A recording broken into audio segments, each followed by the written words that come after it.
ओए तेरा मास्क किधर है? और तुझे पता है कोरोना की चौथी लहर बड़ी खतरनाक है और तुझे परवाह ही नहीं है। ओए अब्बा जी छड्डो परा, कोई कोरोना शरोना नहीं, मैनू तो नजर नहीं आया।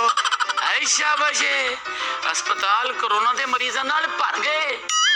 लोग विचारे कोरोना के हथों अल्लाह नू प्यारे हो गए ते तेनू कोरोना नजर ही नहीं आ रहा। सुर्खी पाउडर वाली कुड़ियां तुझे बड़ी छेती नजर आती हैं। अम्मा जी ये सब बकवास है, बस हमें डराने के लिए साजिश की गई है। ओए हम तो पहले ही डरे बैठे हैं, कभी महंगाई से कभी लोड शेडिंग से। ओए हमें और किसी ने क्या डराना है?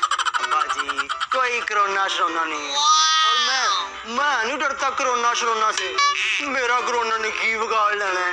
वाहो तेरा ते तलीम नहीं कुछ बिगाड़ सकी, कोरोना तेरा की बिगाड़ेगा। लेकिन पुत्र एहतियात फिर भी चंगी होती है। और रहन दे अम्मा, केड़ी एहतियात? हम मरी मुर्गी के गोश्त को खा के ऊपर से गंदा पानी पी लेते हैं, सानू कोरोना ने की कहना है। हुण पुत्र इंडिया का कोरोना आया और सुनिया बड़ा खतरनाक है। उसकी शक्ल मोदी नाल बड़ी मिलती है। अब्बा जी हमने इंडिया का जहाज पायलट समेत नीचे सुट लिया था, और इस इंडिया के कोरोना को भी हम लम्बिया पा लेंगे, तुसी फिक्र ना करो। अच्छा ठीक है, तू कोरोना से नहीं डरता ना, तो पुत्र चल मेरी खातिर तू कोरोना वैक्सीनेशन ही करा ले।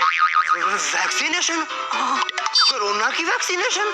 हाँ है, कोरोना को ते नहीं डरदा, वैक्सीनेशन को इंज डरदा है जिवें तेरी फुफी दे घर तेरा रिश्ता पक्का करन लगे आ। अम्मा जी मैं नहीं करानी वैक्सीनेशन, मेरा तो हाले विआह भी नहीं होया, तो तुसी नहीं जानते कि मेरे छोटे छोटे कोरोना हो? मेरा मतलब है कि तुहाडे पोतियां पोते। ओए दिमाग खराब हो गया तेरा। ओए कोरोना का इंजेक्शन लगवाने से कौन सा तेरे मुंह पे दाने निकलाने हैं?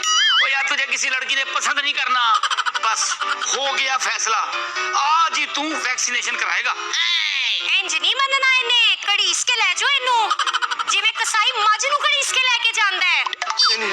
वैक्सीनेशन मैं नहीं कराना, मुझे बड़ा डर लगता है। कमाल करते हैं ये लोग, कोरोना से बिल्कुल नहीं डरते और वैक्सीनेशन करवाने से ऐसे डरते हैं जैसे इनके किसी ने गुर्दे निकाल लेने हो। चल सीधा हो गए, नहीं तो आज तो बाद तेरा खर्चा पानी बंद। मैं नहीं जाना। और चल चल जा, और जा वैक्सीनेशन ही करानी है ना, केड़ा तेनू स्कूले दाखिल करान लगे ने। चल लगे लगे, आगे लग तू।